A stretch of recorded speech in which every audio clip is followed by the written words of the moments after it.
Olá!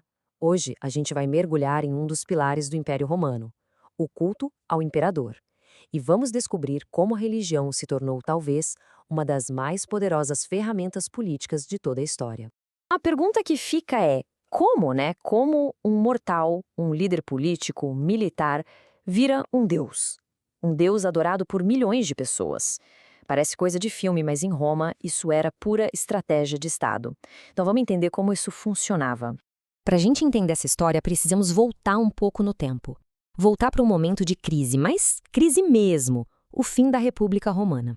Guarda esse número, 14 anos. Foi exatamente esse o tempo que Roma ficou afundada em guerras civis brutais. Pensa só, é uma geração inteira que cresceu vendo só instabilidade, violência, as instituições todas desmoronando. Aquele sistema antigo, sabe, que funcionou por séculos, simplesmente não existia mais. A confiança nas leis, no Senado, tudo em frangalhos. Roma não precisava só de um novo líder. Precisava, desesperadamente, de algo novo para se agarrar, um símbolo de ordem que fizesse sentido de novo. E olha, só a força militar não ia dar conta de curar as feridas de uma nação inteira. E é bem aí que entra em cena uma das figuras mais brilhantes da história, Otaviano, que a gente vai conhecer como Augusto. Ele sacou uma coisa fundamental. A solução não era só política. Não mesmo. Para um povo exausto de tanta briga, a solução tinha que ter um toque divino. Algo que fosse maior que a politicagem que tinha acabado com a República.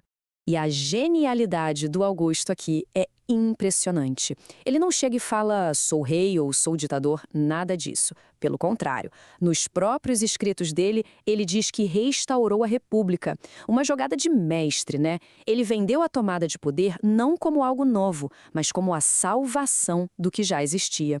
Ele deu para o povo a estabilidade que todo mundo queria, mas com uma carinha de normalidade, aquela que eles tinham perdido.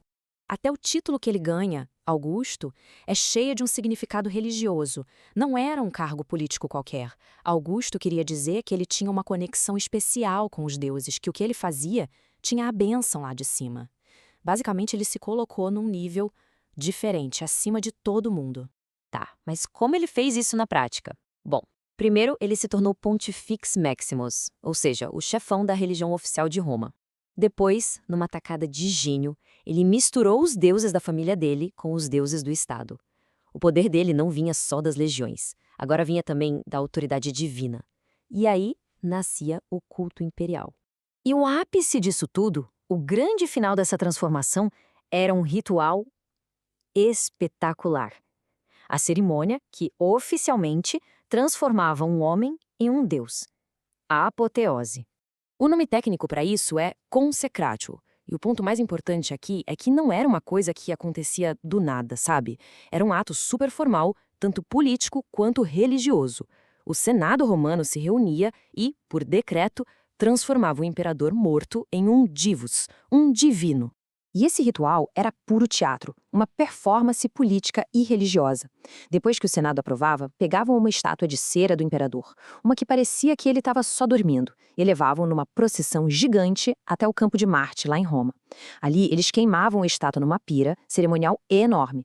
E no momento exato, no clímax, soltavam uma águia do topo da pira. A mensagem era óbvia para todo mundo. A alma do imperador estava subindo aos céus para virar um deus.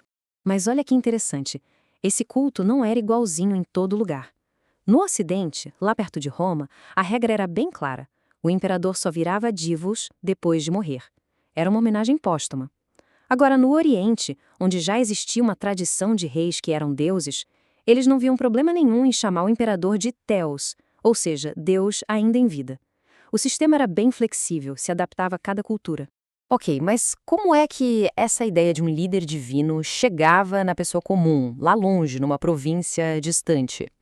Bom, uma das respostas mais eficientes estava literalmente no bolso de todo mundo. Pensa nas moedas como a internet daquela época, a mídia de massa. Toda vez que alguém comprava pão, pagava um imposto, qualquer coisa, recebia uma pequena propaganda do império na palma da mão. Isso reforçava a imagem e a autoridade do imperador o tempo todo. Vamos dar uma olhada nos símbolos de uma moeda da época. De um lado você tem o rosto do Augusto, o poder político. Beleza. Mas aí você vira a moeda e do outro lado não tem uma cena de batalha, não. O que tem são símbolos religiosos, de sacerdote. A mensagem não podia ser mais clara. O cara que comanda os exércitos é o mesmo cara que tem a linha direta com os deuses. O poder dele era absoluto, na terra e no céu. Então, no fim das contas, qual era a real de tudo isso? Era uma questão de fé, de religião? Não exatamente. Essa frase aqui mata a charada. Na Roma Antiga, não existia essa separação entre religião e política que a gente pensa hoje. Os mesmos caras que mandavam no império mandavam na religião. Eram literalmente as duas faces da mesma moeda. A função do culto imperial, no fundo, era política, pura e simplesmente. Servia para quê? Primeiro, para legitimar um poder que nasceu da guerra civil.